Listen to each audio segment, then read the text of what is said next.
Many of the children of Israel shall return to the Lord their God. Il ramènera plusieurs des fils d'Israël au Seigneur leur Dieu. Luc 1, 16. Le centre chrétien de réveil a pour but d'emmener chacun de ses membres à mais l'un des secrets pour réussir dans la vie, c'est de bénir le père et la mère, de les honorer. Quelqu'un dit amen avec moi? C'est parce que je n'ai pas envie de vous choquer, mais je connais quelqu'un qui ne prie même pas. Pour que Dieu lui ouvre les portes, il ne prie plus. Il bénit seulement son père spirituel. Il bénit seulement la femme qui est à côté de lui. Et tout ce qu'il fait prospère. J'ai demandé au Seigneur, mais pourquoi? Parce que le Seigneur m'a dit, simplement parce que la bénédiction est enfantée par l'autorité d'un père. Quand un père parle sur les enfants, la bénédiction, ce n'est pas le matériel, ce n'est pas les finances. Les finances, le matériel, c'est le résultat de la vraie bénédiction. La vraie bénédiction, c'est des paroles, c'est des mots. C'est les mots que ton père spirituel prononce sur ta vie. C'est ce qui va attirer toutes les sortes de bénédictions que tu cherches. Donc si cet homme te parle et dit va ma fille, tu es bénie, il faut croire que tu es bénie. Amen. Sois béni, homme de Dieu. Il est prophète des nations. Que Dieu te bénisse. On peut s'asseoir. Je suis vraiment dans la joie d'être parmi vous. Je sais que demain, il y a beaucoup d'activités pour certains, aller au boulot et tout ça. On va essayer de gagner un peu en temps. Mais je voudrais vous exhorter pour que dès demain, vous puissiez inviter les uns et les autres. Parce que demain, par la grâce de Dieu, on aura plus de temps. Et je vais prêcher la parole avec puissance. Et je vais la démontrer ici parmi nous. Parce que les gens doivent repartir libérés, soulagés. Des miracles doivent s'opérer.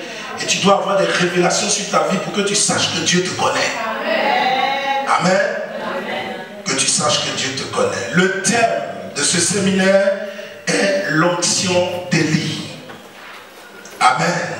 Nous allons prendre nos Bibles dans le livre de Malachie. Malachie, le chapitre 4. Et si tu peux lire le verset, on va dire, le verset 5 à 6, s'il te plaît. Vas-y. Je lis la parole de Dieu.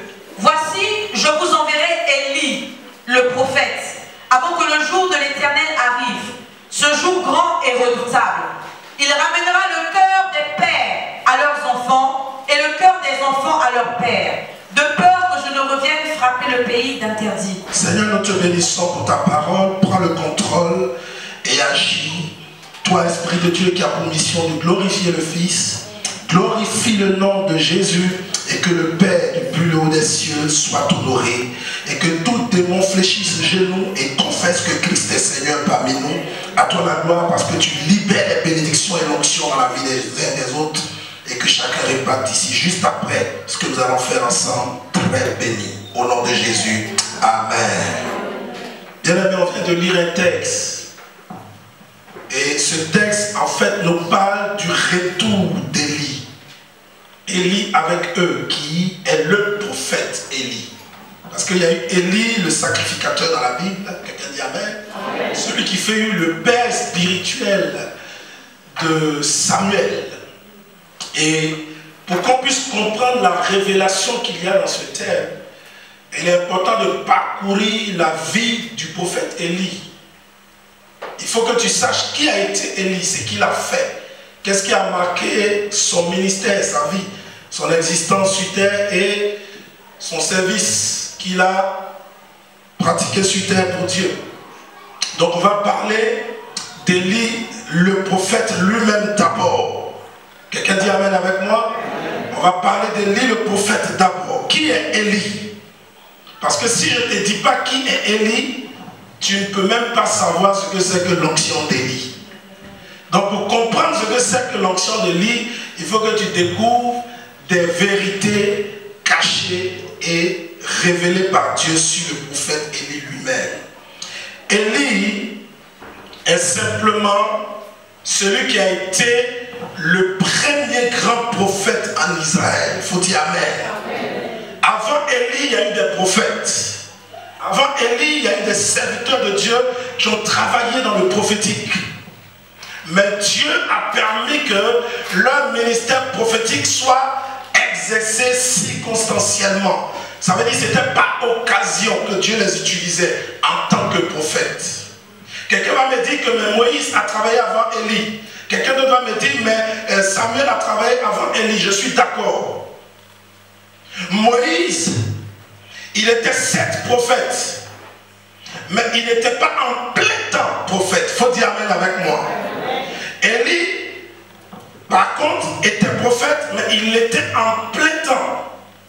Toute sa vie, il a consacré au ministère prophétique. Alors que quant à Moïse, la Bible dit que Dieu va susciter à Israël un libérateur. Donc le premier ministère de Moïse, c'était un libérateur. Il faut dire amen avec moi. Tu vas comprendre quelque chose ce soir. C'est vrai qu'un prophète peut venir libérer. Il peut être un libérateur. Mais Moïse était dans le rôle d'un sauveur, d'un libérateur. Voilà pourquoi il est le type de Jésus-Christ dans l'Ancien Testament. Amen. En plus de cela, n'oubliez pas que dans la vie de Moïse, Dieu va dire à Moïse, je t'établis Dieu et je fais Aaron, ton frère, je l'établis prophète auprès de toi. Donc Moïse qui était libérateur, Moïse a joué le rôle de Dieu sur la terre. Il faut dire Moïse avait le ministère de Dieu sur la terre. Il faut dire amen avec moi. Je prêche à quelqu'un. Je prêche à quelqu'un. Prenons l'exemple de Samuel qui a marqué son époque. Parce que Samuel a été un grand homme. Mais Samuel, beaucoup ne le savent pas, n'était pas avant tout un prophète. Il avait le volet prophète en lui, le volet prophétisme en lui, le volet prophétique en lui, si tu préfères cette expression. Mais avant tout, Samuel était d'abord un sacrificateur. Dieu l'a pris comme sacrificateur en remplacement au fils de qui? D'Élie, le sacrificateur, parce que le fils d'Élie avait fait ce qui était mauvais aux yeux de l'Éternel. Car Moïse, Dieu va disqualifier le fils d'Élie et Dieu va s'arranger parce qu'il est souverain. Dieu va utiliser ce qu'on appelle la souveraineté divine. Dieu, en tant que souverain, il fait ce qu'il veut. Il fait ce qui lui plaît. Personne ne peut contredire Dieu dans ses décisions et dans ses choix. Dis amen avec moi. Amen. Alors il va introduire Samuel. Et Samuel va prendre le ministère du sacrificateur juste après la mort de Élie. Quelqu'un dit amen. Amen. Donc il a été sacrificateur à Silo. Et en plus de cela, il a été aussi juge. Qui le sait au moins? Samuel a été juge en Israël. Mais Dieu par moment va l'utiliser comme un prophète. C'est ce qui va penser que, c'est ce qui va faire que les gens vont croire qu'en fait, le premier grand prophète, soit c'est Moïse, le premier grand prophète, soit c'est Samuel. Il y a une nuance quelque part. La Bible dit le vrai premier grand prophète d'Israël, ce n'est ni Moïse, ce n'est ni Samuel, mais c'est Élie, le prophète. Il faut dire amen. Amen. Il fait son apparition et il va démontrer par sa vie ce qu'on appelle le ministère d'un prophète. Et pour ça, Dieu va lui donner une onction puissante. Et c'est cette onction-là que Dieu va te donner à partir d'aujourd'hui. Dis amen. Donc il fut le premier grand prophète en Israël au cours du 9e siècle avant Jésus-Christ. Il pria pour que la sécheresse frappe le pays à cause de l'idolâtrie, parce que tout le peuple adorait Baal. Ensuite il défia et il vainquit les prophètes de Baal. Puis la pluie vint en réponse à sa prière. Il a ordonné qu'il ne pleuve pas pendant 3 ans. Après ce temps écoulé, il va ordonner que la pluie revienne et la pluie va revenir. Amen. Élie ressuscita un mort. Il a ressuscité le fils de la veuve de Sarepta. Élie oignit Élisée comme prophète à sa place. Et il condamna Akab et Jézabel, qui alors étaient les rois d'Israël. Quelqu'un dit amen avec moi. Il fut enlevé au ciel dans un tourbillon. Élie préfigure Jean-Baptiste. Il faut dire Élie préfigure Jean-Baptiste.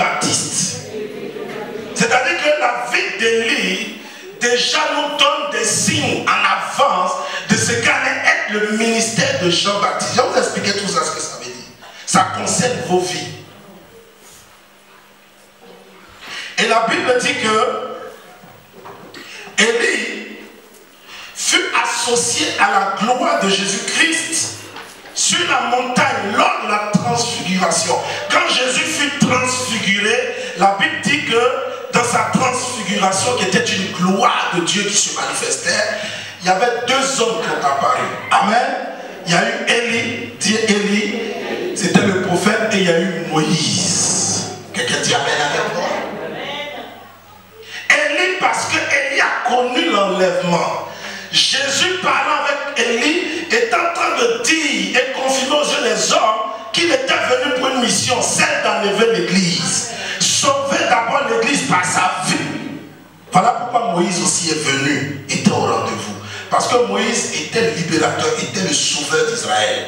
Donc quand les disciples ont vu qu'il y avait Moïse et il y avait Élie, eux ils n'ont pas compris que c'était la mission, les deux éléments centraux de la mission de Jésus-Christ qui étaient représentés par l'apparition d'Élie et l'apparition de Moïse. Élie confirmait que l'église va être enlevée tôt ou tard. Il faut dire Amen avec moi. Un jour nous serons enlevés de ce monde. Dis Amen. Nous irons dans une nuée glorieuse à la rencontre de notre Dieu. Et ce jour-là nous nous réjouirons. Il n'y aura plus de problème au ciel. Moïse confirmait que Jésus était le sauveur, était celui qui devait venir donner sa vie pour que l'humanité soit sauvée. Les disciples ont cru qu'il venait séjourner là. Ils disent on va faire une tente pour Élie, on va faire une tente pour Moïse. Ils n'ont rien compris. Amen. Donc Élie que vous voyez, qui est prophète, n'est pas n'importe qui.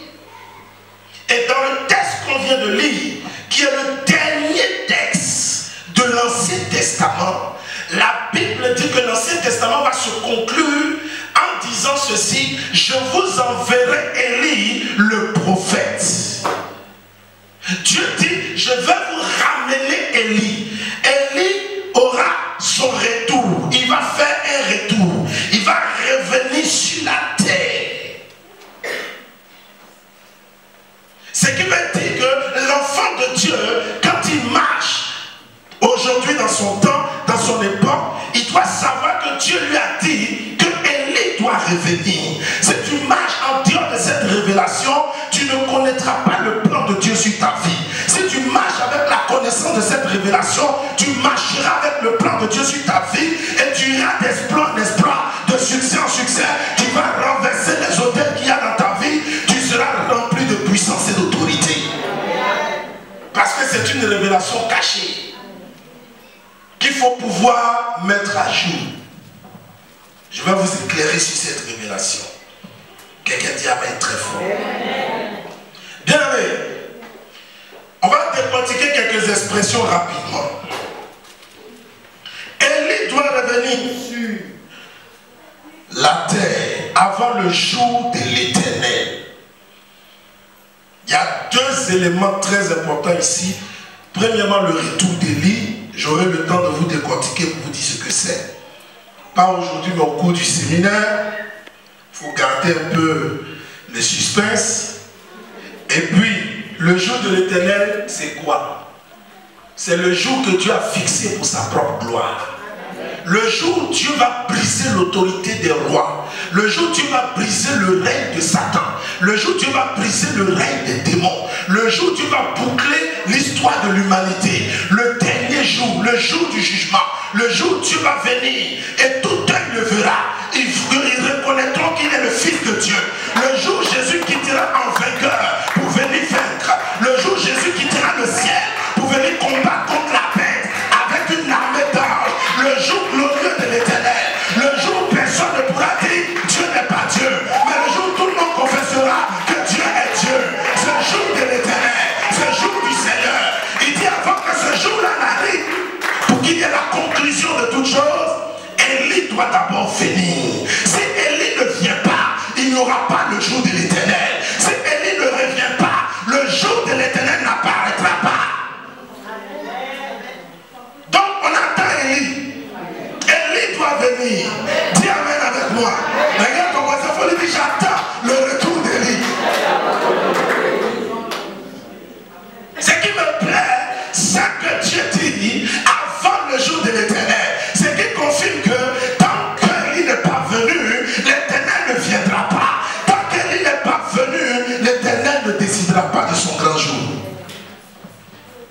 c'est fort.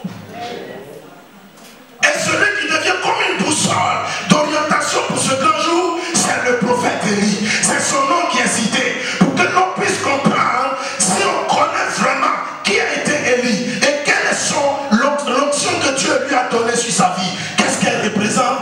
Tu auras le discernement des temps. Tu ne discernes pas, tu demandes dans quel temps tu es parce que tu ne sais même pas qui est Élie ou bien de quoi il s'agit ici dans ce texte quand la Bible parle du retour d'Élie. Donc toi tu es là, tu es un peu, je sais pas, tu as un décalage dans ton esprit, tu es perdu. Bien aimé, dans le même texte qu'on a lu, la Bible nous annonce le retour d'Élie, le prophète, et le jour de l'Éternel qui est équivalent au jour du Seigneur. Bien aimé, dans la langue anglaise, quand on dit Seigneur, ça veut dire quoi? Qui va me sortir le mot? C'est Lord. Le Lord en anglais, quand tu le traduis brutalement en français, il ne signifie pas seulement Seigneur, mais il signifie aussi éternel. Donc c'est un mot qui a une double signification, qui veut dire à la fois éternel et Seigneur. Donc tu peux dire le jour de l'Éternel, comme tu peux dire le jour du Seigneur. C'est la même chose que tu dis. Ce qui est sûr, tu connaîtras ce jour-là dans ta vie. Dans ta vie, Satan a plusieurs jours, mais il y a un seul jour qui appartient au Seigneur. Satan peut avoir plusieurs temps, mais un seul temps qui appartient au Seigneur.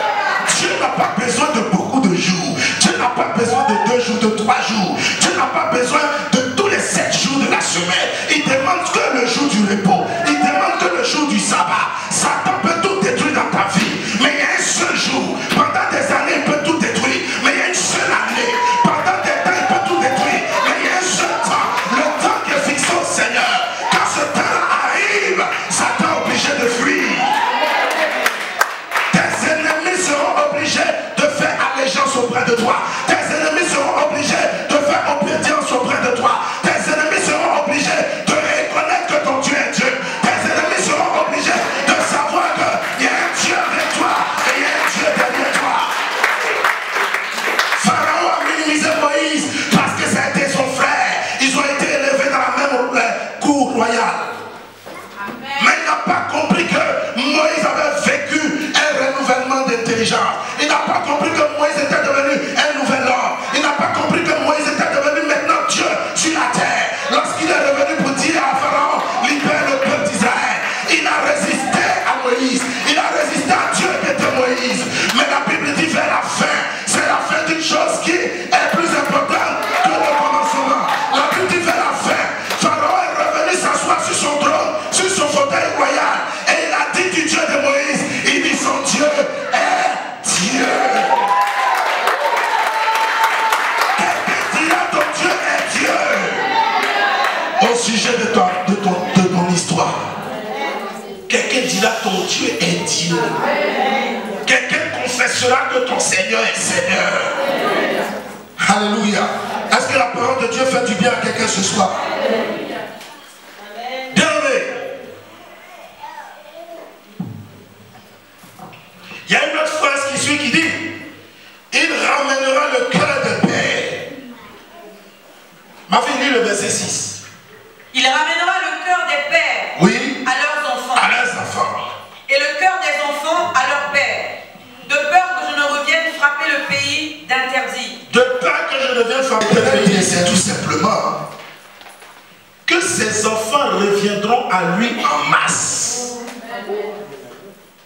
Les enfants de Dieu qui sont encore du monde, les enfants de Dieu que Satan retient encore captifs, il va venir un moment où il va avoir un vent de réveil. Il va avoir un vent de salut dans les nations. Dis amen avec moi. Et tu ramèneras le cœur des enfants vers lui, le Père des pères. Et même quand ce temps arrivera, tous les enfants, même s'ils n'ont pas Dieu dans leur vie, qui étaient en palabre avec leur père biologique, il va avoir une réconciliation. Parce que quand le Père Céleste va décider du jour de la réconciliation entre lui et tous ses enfants, qui sont encore du monde, qui sont peut-être encore des féticheurs, des marabouts qui ne connaissent pas Dieu, quand ce temps va arriver, ils auront un esprit renouvelé dans leur intelligence. Et ils vont comprendre comprendre que la seule voie à suivre, c'est celle d'Éternel. Ce jour-là viendra où tu n'auras même pas besoin de dire est-ce que tu sais pourquoi je te dis Jésus est Seigneur? Il va te dire d'avance, je sais pourquoi Jésus est Seigneur. Je veux marcher avec toi, allons à l'église ensemble. Parce qu'il va venir un moment où il y aura une conversion en masse. Tiens, amène avec moi. Il y aura des conversions en masse. Il y aura des gens qui vont se donner au Seigneur en masse.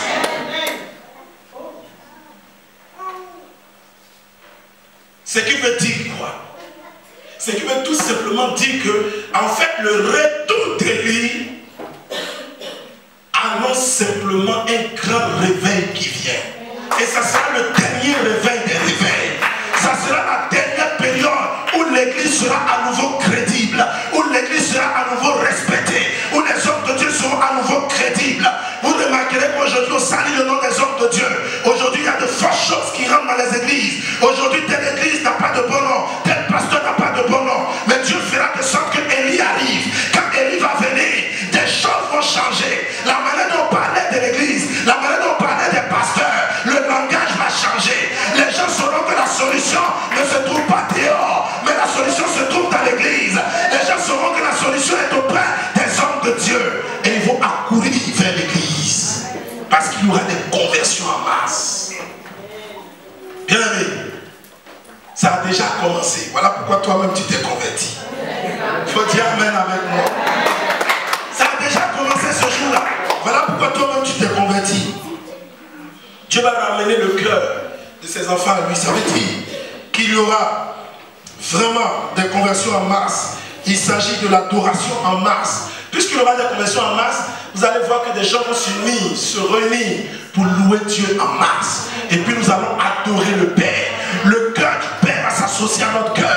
Notre cœur va s'associer au cœur du Père. Regardez mon fils que vous voyez là, qui est votre papa. Les gens nous ont mis en conflit. Lui et moi on a été en conflit. Je ne suis pas venu parler du passé.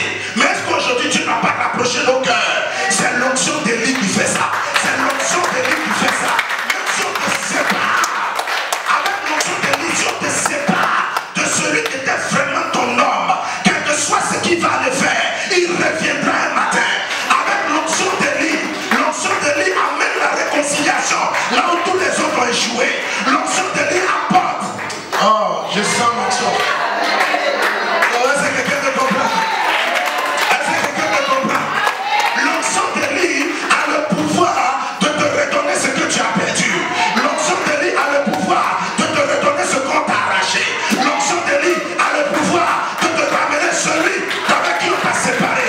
L'onction d'Élie a le pouvoir de te donner ta première position, ton premier rang que tu as perdu. L'onction d'Élie a le pouvoir de te donner ce premier rang. Si tu viens tous les jours, jusqu'au dimanche, tu vas comprendre pourquoi c'est une onction importante. Tu vas comprendre pourquoi Élie a été vraiment l'un des premiers grands prophètes en Israël. La seule bavure d'Élie, c'est lorsque lui-même, il a oublié ce que Dieu faisait par son canal. Et il a paniqué devant Jézabel et il a pris la fuite. En dehors de cette bavure de la vie d'Élie, il n'y a pas une autre bavure dans sa vie. Parce que l'onction qui était sur lui était une onction trop puissante. Quelqu'un qui commande que le feu descende et le feu descend. Quelqu'un qui commande que le feu descende sur le chef de 50 personnes. Et le chef de 50 personnes est brûlé par le feu. Les 50 soldats même qui sont sous son commandement sont aussi brûlés par le feu. Quelqu'un qui entend que le Seigneur ne fasse pas tomber la pluie. Et le Seigneur amène la pluie selon son gré. Parce qu'il ne dit pas selon le gré de Dieu, mais il dit sinon à ma propre parole, il ne tombera pas de pluie. C'est pas n'importe qui, c'est quelqu'un qui est doté d'un pouvoir. C'est quelqu'un qui sent qui il a cru. C'est quelqu'un qui a un Dieu avec lui. Et si tu as l'onction d'Élie, je ne sais pas qui va tenir devant toi. Si tu as l'onction d'Élie, je ne sais pas qui va jouer avec toi. Si tu as l'onction d'Élie, tu vas parler à la nature, elle va t'obéir. Si tu as l'onction d'Élie, Dieu va t'utiliser. Si tu as l'onction d'Élie, tu vas chanter dans les nations.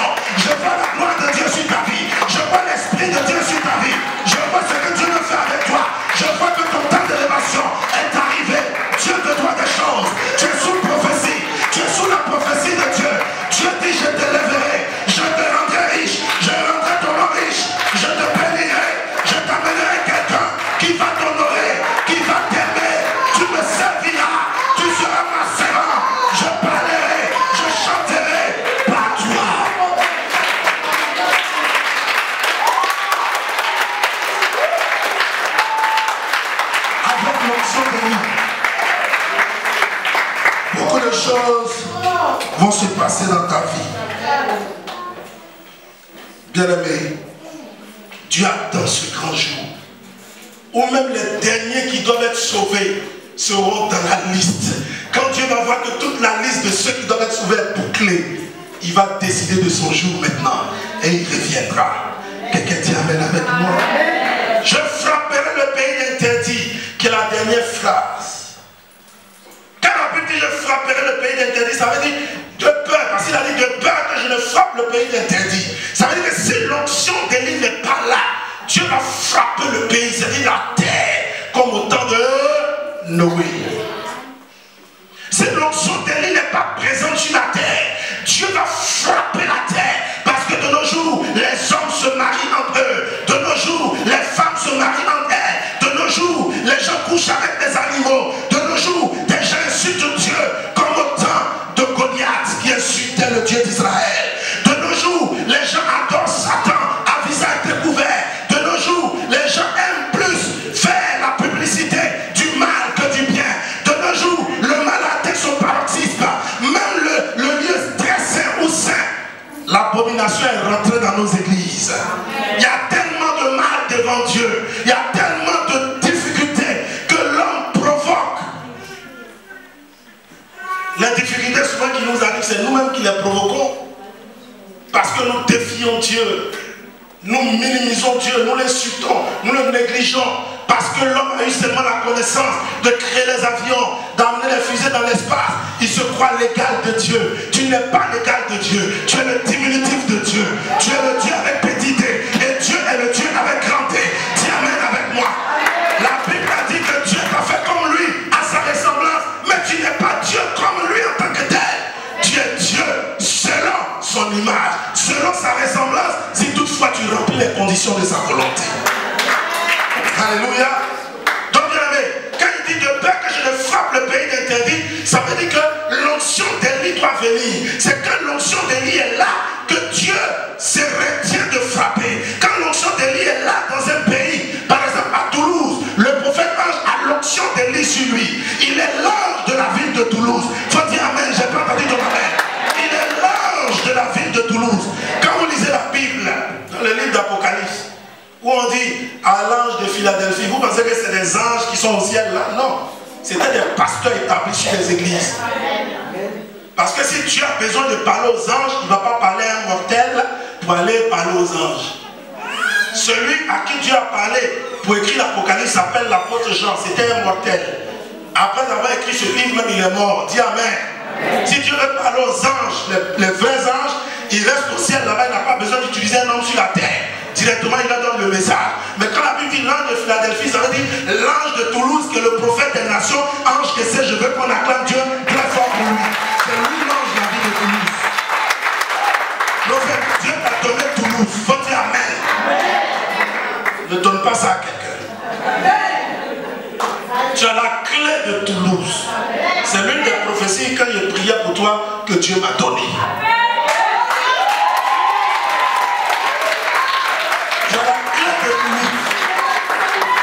C'est grâce à cette clé que tu as que moi aujourd'hui je suis rentré à Toulouse. C'est grâce à cette clé que tu as que je suis venu prêcher à Toulouse. Les gens n'ont pas compris que tu avais la clé de Toulouse. Tu as ouvert ton cœur à des gens. Tu leur as donné l'occasion de venir prêcher ici. Mais ils ont joué avec le sacerdoce. Ils ont joué avec l'invitation que tu leur as donnée. Dieu ne permettra plus que les gens reviennent par toi. Dieu va t'amener des gens sérieux, des relations sérieuses, des connexions ici en France et dans le monde entier. Et tu inviteras, tu feras les nations. Tu as la clé de Toulouse. Je suis venu pour te donner l'onction avant de quitter la ville de Toulouse. Ou bien tu es jaloux? Il faut qu'ils prennent. Il y a une grande mission ici. Je suis fatigué que nos églises africaines échouent, nos églises européennes échouent, nos églises asiatiques échouent. Je suis fatigué que l'église de Christ échoue. Quand une œuvre commence, il faut qu'elle termine là où Dieu veut qu'elle termine. Le jour où l'homme de Dieu et son épouse sont plus sur cette terre, ils vont transmettre la mission à qui de droit. Et l'œuvre va continuer. Dis amen avec moi. Si vous êtes fidèle à ce couple, Dieu sera fidèle à vous. Amen. Donc bien aimé, l'onction d'Élie est une onction très puissante. Si déjà tu es dans le bain de l'enseignement que j'ai commencé à donner, tu vas comprendre que c'est une onction très importante. Amen. Amen. Donc, qui veut que Dieu frappe la France de malédiction? Qui veut que Dieu frappe la terre de malédiction? Parce que quand il parle du pays ici, il globalise tout. Dieu globalise tout en prophétisant, en donnant la révélation à Malachie. Il lui dit, je vois la terre comme un pays. Parce que si je ne déploie pas l'onction d'Élie, c'est pas bon. Je vais frapper le pays de malédiction. Ce qui veut dire que c'est l'onction d'Élie qui fait que Dieu ne frappe pas un pays tout entier. Je comprends pourquoi, au temps d'Akab et de Jézabel, ils étaient dans l'idolâtrie très poussée, mais Dieu n'a jamais frappé tout le pays d'Israël. Dans sa présence, l'onction qui était sur sa vie, calmait Dieu, retenait la main de Dieu, donnait encore l'espoir à Dieu qui pouvait avoir un renversement de situation. Et quand il y a un renversement de situation, tous les prophètes de Baal sont tués. Même Jézabel est condamné, Akab est condamné. Et on restaure la gloire de Dieu. On restaure le nom de Dieu dans l'endroit. Dis amen avec moi. Dieu ne frappera pas la terre pour l'instant de malédiction. Les petites catastrophes qui arrivent, naturelles qui arrivent, les tremblements de terre, les inondations, tous les problèmes que vit, les crises économiques, tout ça, ça c'est des signes de la prophétie de Jésus. Ça n'a rien à voir avec frapper le pays d'interdiction. Quelqu'un dit amen avec moi. Parce que quand Dieu frappe un pays d'interdiction, il finit avec le pays lui-même. Il tue tout le monde, tout est renversé, tout revient au chaos, au tohu-bohu. Dis amen avec moi. Le désordre complet. Là où vraiment il n'y a que des pleurs. Regardez pourquoi Dieu dit à Lot et à sa femme, écoutez, quand vous allez partir, ne regardez pas en arrière. Parce que Dieu quand il veut être mauvais, il est mauvais. Faut dire amen avec moi. Satan pense qu'il est plus mauvais que Dieu, plus destructeur que Dieu. Non, Satan, c'est un académicien devant Dieu. Dieu connaît, il est avant tout le Dieu qui connaît le bien et le mal. Mais il n'est pas le mal parce qu'il ne le pratique pas. Il est seulement le bien. Mais il connaît le mal, il sait aussi le faire. Voilà pourquoi quand Dieu a détruit Sodome et Gomorrhe, que la femme de Lot a regardé en arrière, Dieu l'a condamné à devenir une statue de sel. Parce que tu peux pas voir le côté mauvais de Dieu et puis tu vas vivre. Parce que qu'est-ce que tu vas aller raconter? Qu'est-ce que tu vas raconter? Tu peux pas. Tu peux pas. Parce que toi-même, si tu as vu ça et que tu vis encore, tu deviens fou. Tu deviens fou parce que c'est un mal jamais vu sur la terre que tu vas découvrir. Voilà pourquoi Dieu, c'est un Dieu de grâce. Parce que s'il se met en colère, c'est fini. Sa colère est saine parce qu'elle ne tue pas. Voilà la révélation qu'il y a dedans. Or, toi, ta colère est malsaine parce qu'elle tue. Tu dors avec, tu manges avec, tu voyages avec, tu fais tout avec. Ta colère est malsaine. Mais la colère de Dieu qui est saine, elle ne tue pas. Parce que si elle tue, imagine comment tu vas résister à la terre. Bien aimé, je suis venu prêcher à quelqu'un. L'onction d'Élie est importante. Dis amen. Aujourd'hui, les gens préfèrent défier les vrais messages pour venir vous parler d'argent, de prospérité, de ceci, cela. Moi, je vais vous ramener à l'évangile de Christ. Parce que cet homme aime l'évangile. C'est un homme d'évangile. Dis amen avec moi. C'est un homme qui enseigne la parole de Dieu. Vous allez découvrir que même avec l'onction d'Élie, là, ce que tu ne demandes pas, c'est ce que Dieu te donne. Donc pourquoi t'emmerder avec d'autres choses? Ce que tu ne demandes pas, c'est ce que Dieu te donne. Je vais vous démontrer ça. Avec l'onction d'Élie, ce que tu n'as jamais demandé, c'est ce qu'il te donne.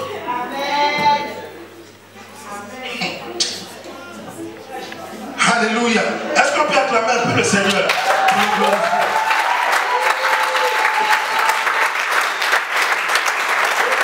Donc, dans le livre de Genèse chapitre 3, le péché va faire son intrusion. Et ça va amener la malédiction. La chute de l'homme et de la femme. Durant tous les livres bibliques de l'Ancien Testament, Dieu va chercher par tous les moyens à ramener une solution pour éradiquer la malédiction. Mais la malédiction va être éradiquée pour un temps, circonstanciellement, juste pour un moment, mais ça va revenir. Jusqu'à l'Ancien Testament finit avec encore le mot malédiction, interdit cette malédiction. Il faut dire amen avec moi. Voilà pourquoi Dieu va s'arranger. Dieu dit, bon, le sang des boucs, le sang des taureaux ne va plus servir à quelque chose. Je vais amener un sang précieux. Voilà pourquoi quand vous lisez le livre de Matthieu chapitre 1 verset 1, la Bible commence dans le Nouveau Testament à parler de celui qui peut ôter cette malédiction. Il s'appelle Jésus-Christ de Nazareth.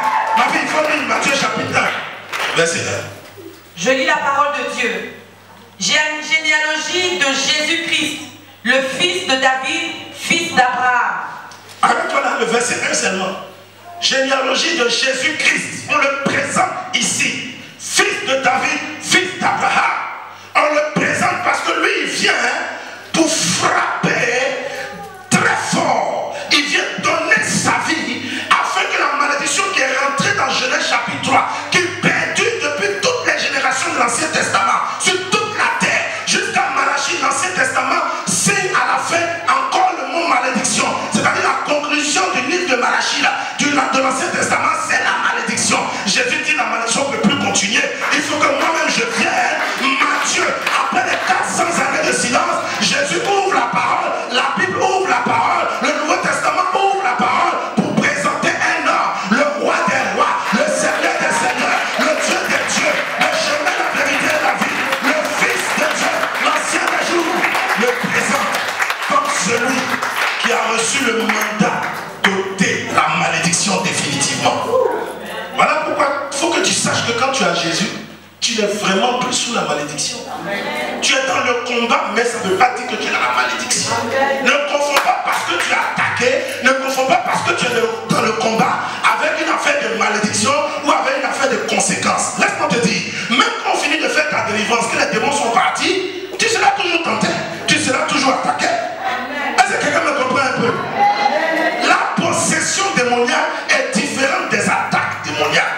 La possession démoniaque, c'est que le démon il est en toi. Les démons ont fait de toi un refuge. Or, l'attaque démoniaque, ils ne sont plus en toi. Ils ne sont pas en toi. Ils sont de loin. Et puis ils cherchent des moyens pour venir. Il faut comprendre. Tu n'es plus sous malédiction. Dis amen. Oh, regarde ton voisin, tu dis, je vois la bénédiction sur ta vie.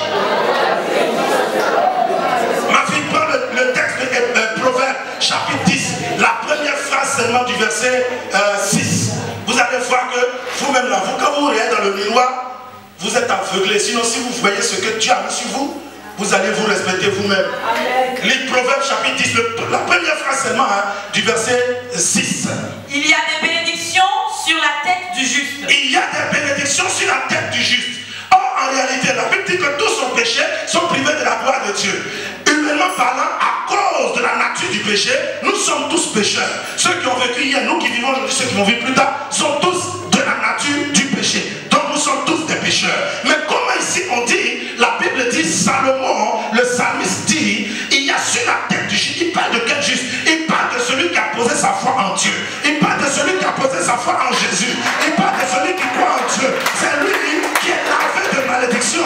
Et injuste qu'il était, il devient juste. C'est de lui Salomon parle ici. Dis amen avec moi. Et Salomon dit, sur toi ta tête et sur moi ma tête. Nous qui avons Jésus-Christ, il y a des bénédictions. Il y a des bénédictions. Il y a des bénédictions sur notre tête. Ça veut dire quoi, prophète Ange? Quand je venais, je me suis lavé dans ta belle douche. Mais regarde, quand j'étais dedans, il y a une partie, j'ai vu le miroir. Je me suis miré. Je n'ai pas vu ma coiffure. Je n'ai pas vu mon visage. Mais j'ai vu les bénédictions qui étaient sur ma tête. J'ai vu ce que Dieu a posé sur ma tête. J'ai vu l'onction que Dieu a mis sur ma tête. Frère, quand tu marches avec Dieu, il faut être encouragé. Il ne faut pas te négliger.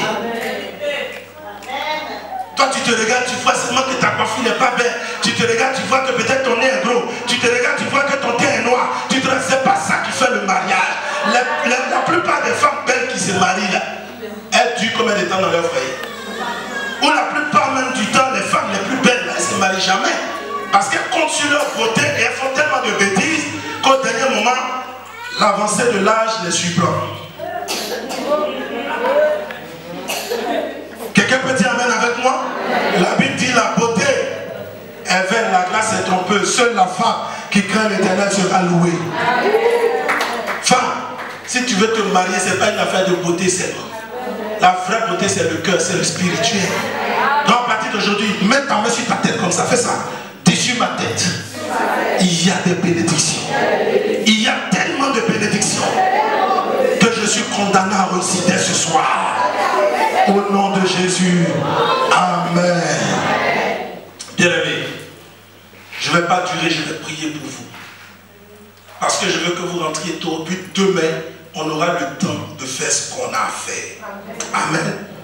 Ce que je veux dire, Jésus est venu ôter la malédiction définitivement. Mais nous sommes toujours sous le risque que Dieu frappe le pays de malédiction quand même. Parce que quand le paroxysme du péché est atteint, ça irrite Dieu, il est obligé de boucler ce monde. Actuellement, je vous parle, les anges sont en train de dire au Seigneur, fais vite, ce que nous regardons sur la terre, c'est insupportable. Même de sein d'Abraham, dans le sein d'Abraham jusqu'à tous ceux qui sont dedans, il dit Seigneur, il faut boucler ce monde. Parce que nous, en même temps, on n'a jamais vu ce qu'ils sont en train de faire.